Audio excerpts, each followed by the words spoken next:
Yuxumda gördüm ki, qəflətən Yezid İmam Hüseyni qoltuğunun altına alaraq qılıncla başını kəsdi. Əlimdəki nizəni ataraq Yezidin belinə keçirtdim və nizənin qarın tərəfindən çıxdığını gördüm. Miladi tarixi ilə 680-ci ildə Məhərrəm ayında və xüsusən də onu, yəni Aşura günündə İmam Hüseynin 56 yaşında ikən zalımlar tərəfindən məzlumcasına şəhid edildiyi gündür. Aşura günü döyüşdə iştirak etməyən uşağın İmam Həsənin 13 yaşlı oğlu Qasimin namərdlər tərəfindən qətl edildiyi gündür.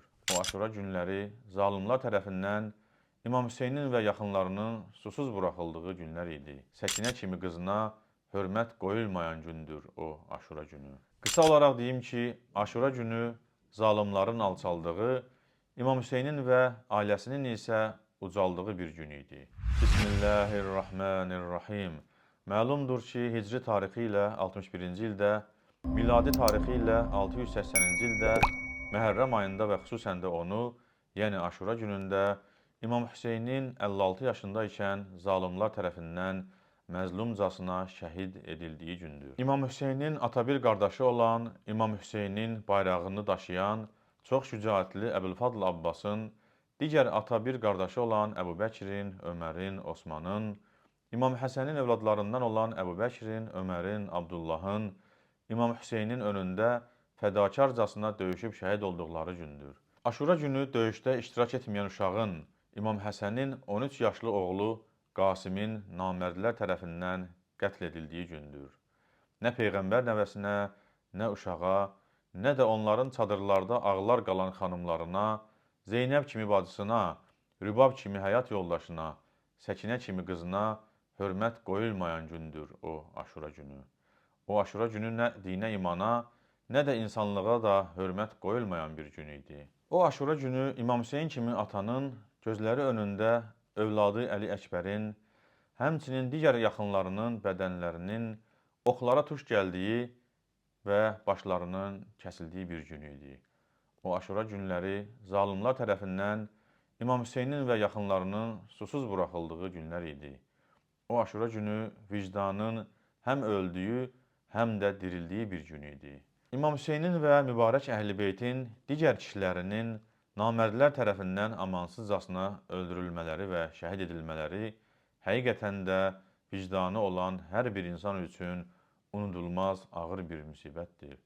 Uca Allah Quran-ı Kərimdə sadə bir ölümü müsibət adlandıraraq buyurur ki, İn əntum darabtum fil ard fəəsabətkum musibətul mevt.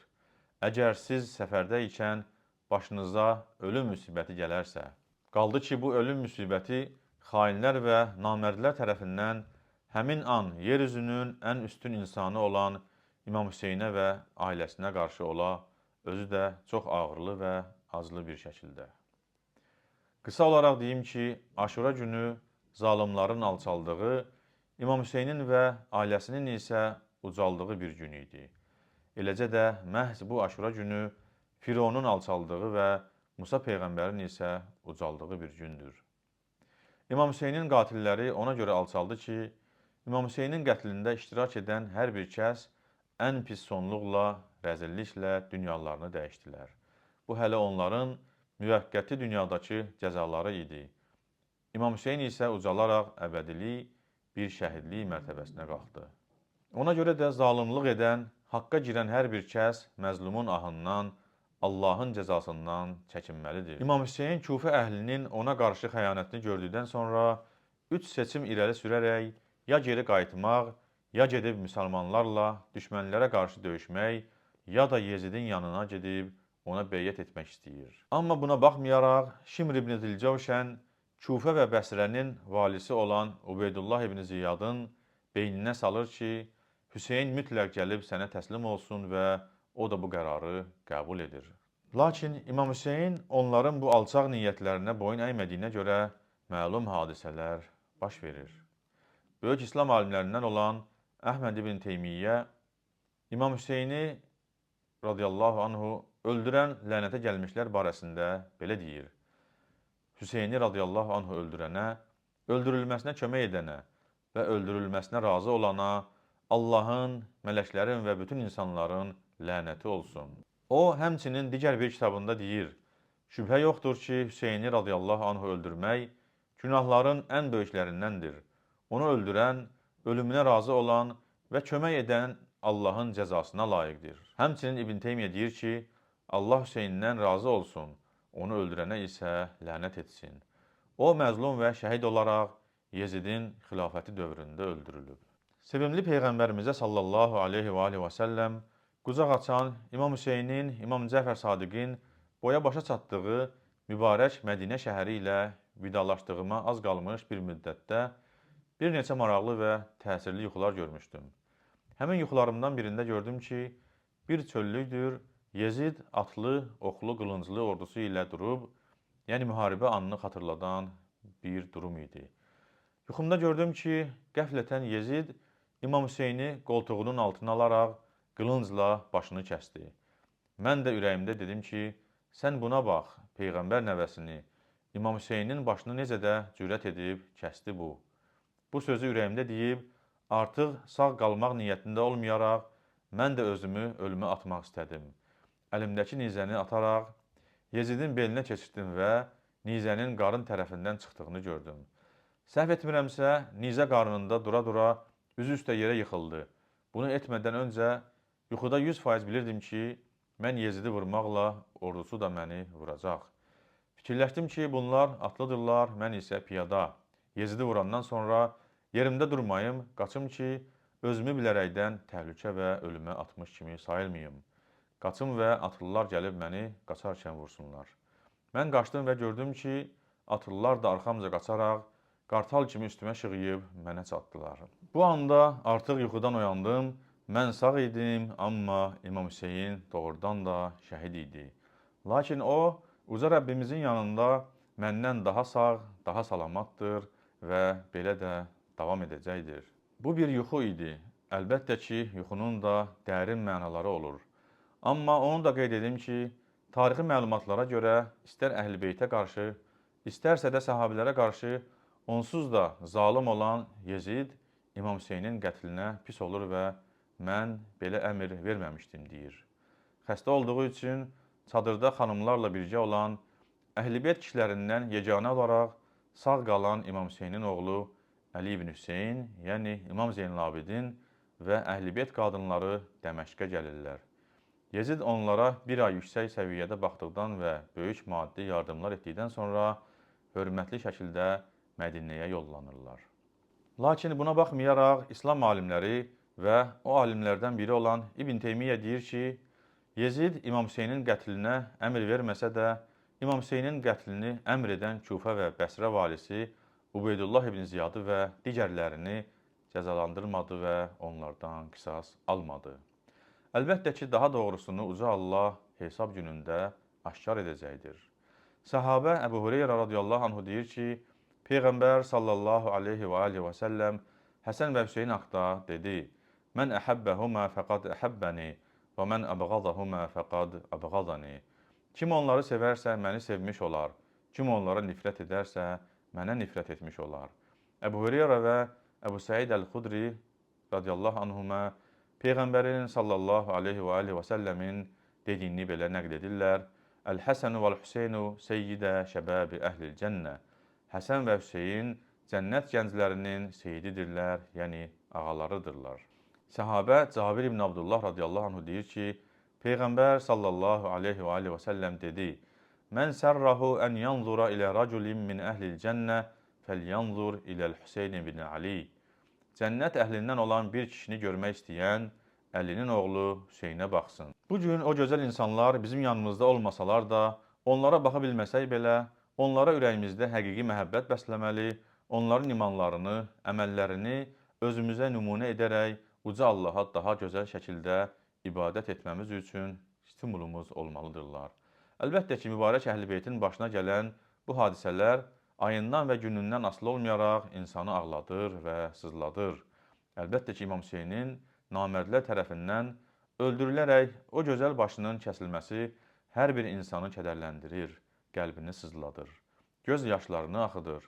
Lakin bununla belə hər il yas saxlayaraq, ağlaşmalar qurmaq, zəncirlər vurmaq və qan axıtmaq heç bir dinə və ağla sığası əməl deyildir. Bildiyimiz kimi zalımlar Quranda Allah Teala'nın bir neçə yerdə təriflədiyi Yahya peyğəmbərin aleyhissalam başını kəsərək qanını axıdıblar. Zəkəriyyə peyğəmbəri aleyhissalam isə mişarla 2 yerə bölüblər. Əgər işgəncə ilə öldürülən hər bir böyük şəxsiyyətlər üçün saydığım əməlləri etmək şəriətdə icazəli yaxud savab bir şey olsaydı, şübhəsi ki, Peyğəmbərimiz sallallahu aleyhi və səlləm hər il Yəhya və Zəkəriyyə peyğəmbər üçün yas saxlayaraq ağlaşmalar qurub, zəncirlər vurar və ümmətinə də bunu öyrədərdi. Hətta Əhl-i Beytdən olan imamlarımız belə babaları İmam Hüseyni bizdən də çox sevmələrinə baxmayaraq bu işləri görməmiş, əksinə bu işləri etməkdən çəkindirmişdirlər. Boğanı dərdə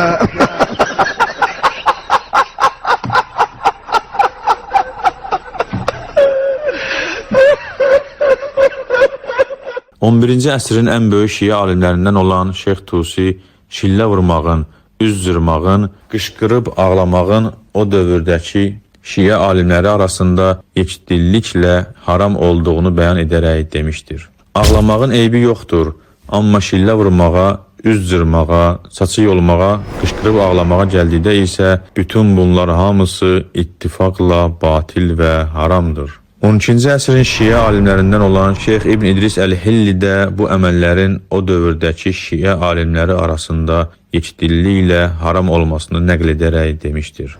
Ağlamaq olar, lakin üzə şillə vuraraq cırmağa, saçları yolmağa və batillə ağlaşma qurmağa gəldikdə isə icma alimlər arasında yekdil rəy olaraq haramdır.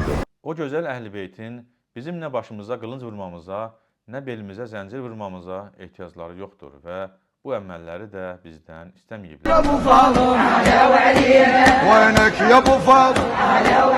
Əli radiyallahu anhu Nəhcül Bəlağədə demişdir: "Və men daraba yadahu ala fakhdihi inde musibatihi habita amaluhu." Kim müsibəti zamanı əlini buduna çırparsa, savab əməli puç olar. Cabir deyir, Əbu Cəfərə, İmam Baqirə, rəhməhullah, dedim, səbirsizlik nədir? O dedi, səbirsizliyin ən pisi qışqırıb fəryad edib, bağırmaq, üzə və sinəyə şillə vurmaq, saçı yolmaq. Kim ağlaşma qurarsa, artıq səbri tərk etmiş və səbrin yolundan çıxmışdır.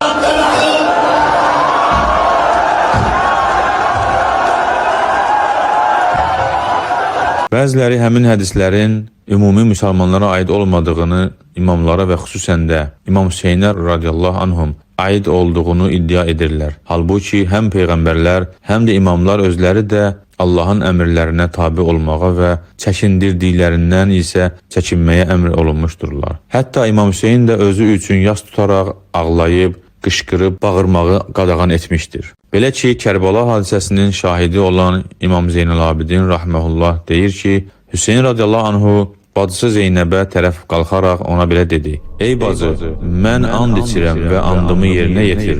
Mən ölən zaman mənə görə yaxacırma, üz-cırma, fəryad etmə." İmam Cəfər Sadiqdən rahimehullah rəvayət olunur ki, o vəfat edən zaman vəsiyyət edərək dedi: "Mən öləndə üzə şillə vurulmasın, yaxa cırılmasın. Hansı qadın yaxasını cırarsa, cəhənnəmdən onun səsi gələr. Nə qədər səsini artırarsa, o qədər də o səs artar." Onların bizdən istədikləri yalnız və yalnız uca Allaha ibadət etməmiz, Qurani Kərimi oxuyub ona düzgün əməl etməmiz olub. Son olaraq uca Allahdan istəyirəm ki, bizi həqiqi müsəlmanlardan Məhəmməd sallallahu aleyhi və səlləmin ümmətindən etsin. Uca Allah bizi həm mübarək Əhl-i Beytlə, həm də İslam və Əhl-i Beyt yolunda canlarından keçən igid səhabələrlə birgə həşr etsin. Uca Allah bizi gizli və aşkar şirkdən, küfürdən, xurafat və radikallıqdan uzaq etsin.